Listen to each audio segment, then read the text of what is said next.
No, I'm not going to play heavy metal this time. I'm just going to talk about heavy metal like iron and steel. Well, iron is produced in Australia and Sweden.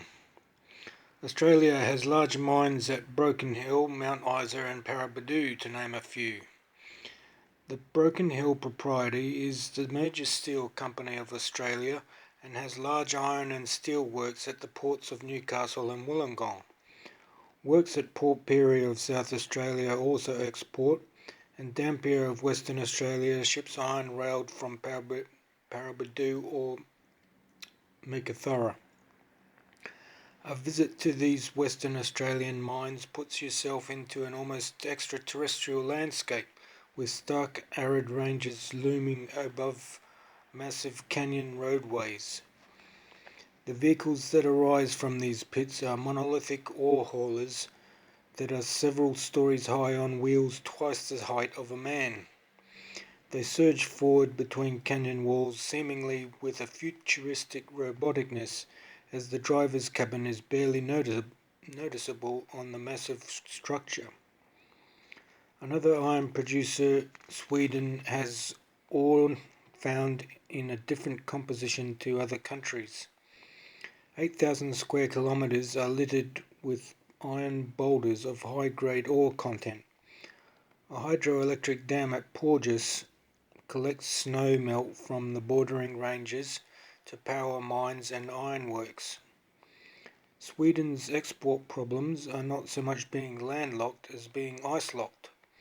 The country's ports are only ice-free for a few months of the year, being so close to the Arctic Circle. Transportation through a neighbouring country does provide relief though, as the coast of Norway is warmed by the North Atlantic Drift. This is a strong ocean current that flows from warmer southern climates into the Arctic regions, and so Norway's glacial fjord inlets provide ice-free port locations. Another thing that they do is export across the narrow neck of Norwegian land at the port of Narvik's latitude position. Sweden exports 16 million tonnes per annum from the mine at Kiruna. 9 million tonnes are exported from Gällivare and a low-grade pit at Sapavaara. At the Baltic port of Lully, facilities had to be improved for iron exports, as freezing during winter presents problems. Sweden's continentality allowing thaw for only 150 days of the year. Exports make 25% of iron ore in international trade and a major supply for Europe's industries. Sweden also produces Volvo automobiles and is famous for the ABBA rock group as well. Money, money, money. Americans in the United States enjoy the strongest economy in the world and are then the biggest producers of rock groups and heavy metal. Elvis was the one to get it really rolling along with his gospel songs. He became so popular that they called him the King, and they even called their main mountain range the Rockies. The main supply of heavy metal is iron ore found west of the Great Lakes, and buildings Black as Metallica's Sandman album are built in Chicago. One of them was the tallest building in the world for a long while. Chicago would have been a major centre for iron industries and manufacture at its location in the southern shore of Lake Michigan. Being central to the rest of the country, it would also be a major distributive centre, and with the ship locks that connect the Great Lakes with the Lawrence River estuary, Chicago is also a major port. Well, England has major ore mines at Scunthorpe and Corby, and with plentiful coal supply at Sheffield, steelworks can be located near the Humber estuary for export from Immingham. Ore from Corby would also be routed to Port Talbot in Wales, where a steelworks is located near the large coalfield there.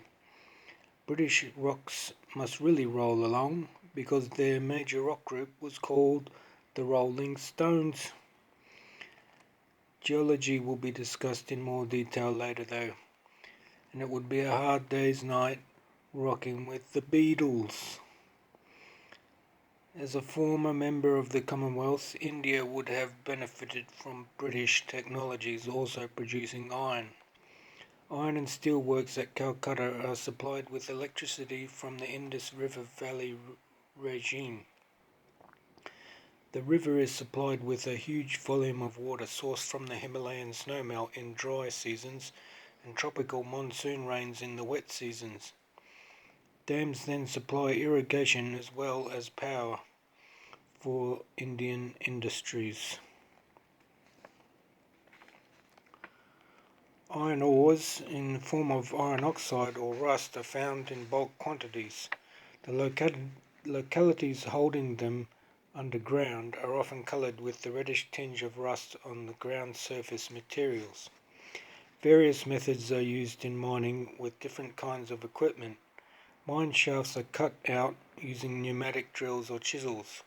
Open cut pits can be dug out with rotary shovels, massive crane buckets, or tractor scrapers with articulated scoops. Tractor scrapers and graders are then used to cut roadways for dump truck access. Dredges float on flooded pits and scrape materials from underwater, and onboard agitators immediately sift them. With raw materials run through crushers and sorted and sifted by agitators, the ores are extracted mostly as oxides. A process called reduction is then required to smelt the metallic constituents and remove the oxygen. This is done at high temperature in blast furnaces, where partial burning of coke coal adds carbon monoxide to the ore and releases carbon dioxide. A chemical reaction is carbon monoxide plus iron oxide, giving you carbon dioxide plus iron, pure iron. The metal melts and is tapped from the bottom of the furnace, with most impurities removed from the surface as slag. Wrought iron was originally made by oxidizing the impurity with the slag in further heating. A more modern method blasted air into the molten iron, and impurities contained would then oxidize into the slag covering the surface. This open hearth method made the iron become stronger but slightly brittle steel, as air would contaminate it with nitrogen.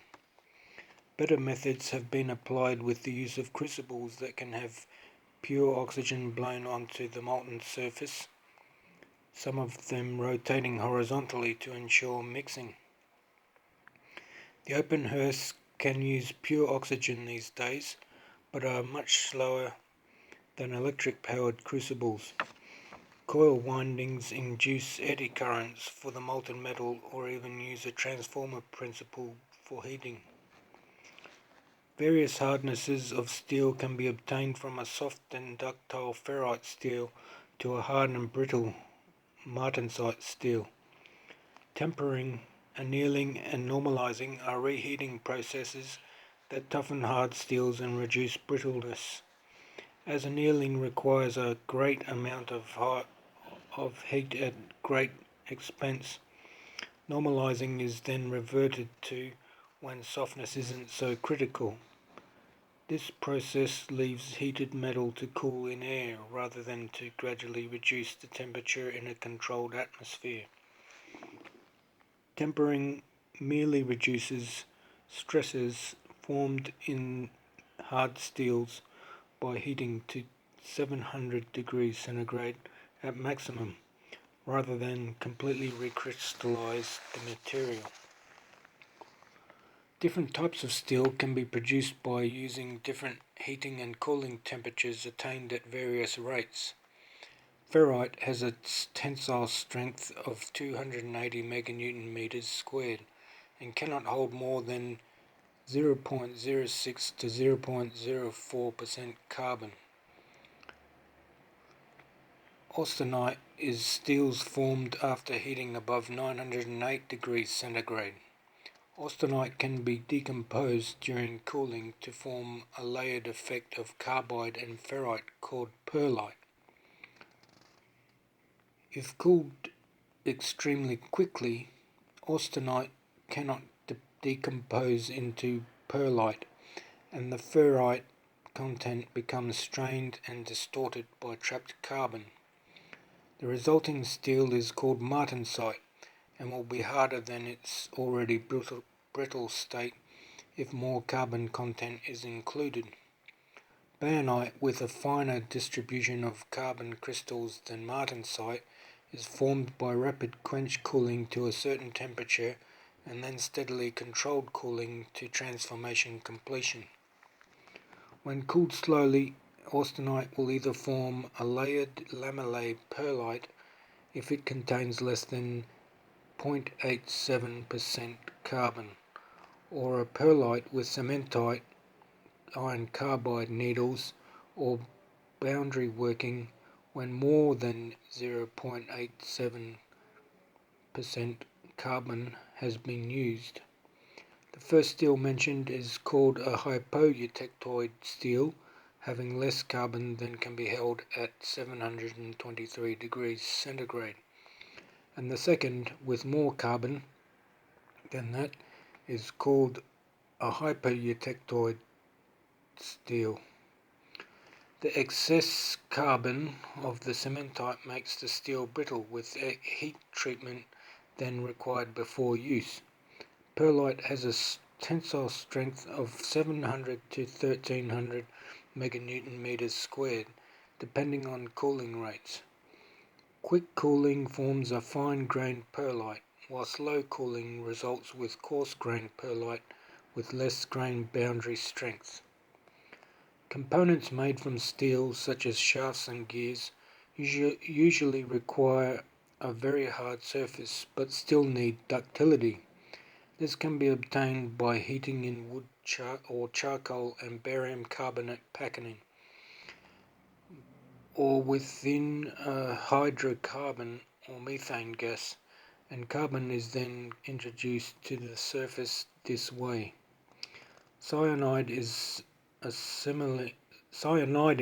similar process that introduces nitrogen as well as carbon to the surface in a bath of molten sodium cyanide and sodium carbonate.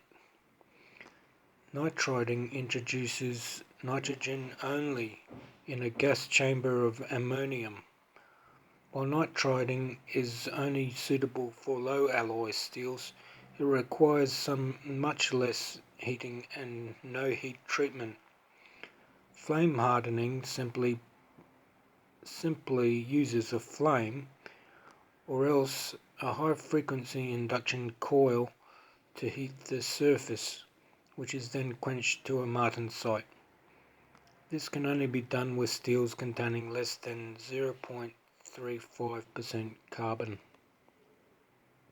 Well, I hope you enjoyed learning about steel production. And most of this information comes from V.B. Johns' Introduction to Engineering Materials, but I did learn something from high school as well.